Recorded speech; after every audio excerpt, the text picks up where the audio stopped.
Dengan punya ketat dengan sempit screw. Okay, jom. Sekarang kita nak cuba interview manager dekat Tree Garage ni. Banyak stok kat sini ya. Alright, so seperti biasa, okay, untuk Tree Garage kita takkan pakai untuk minyak manual sahaja. So of course, minyak Honda pun kita akan pakai.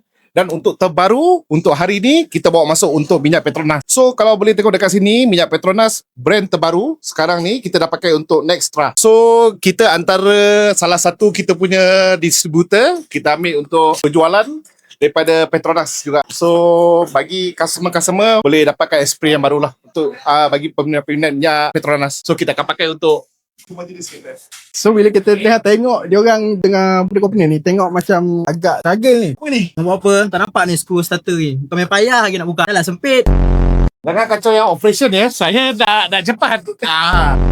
Saya dah akan sampai step 4 dulu. Yang dua ni teruskan kerja. Awak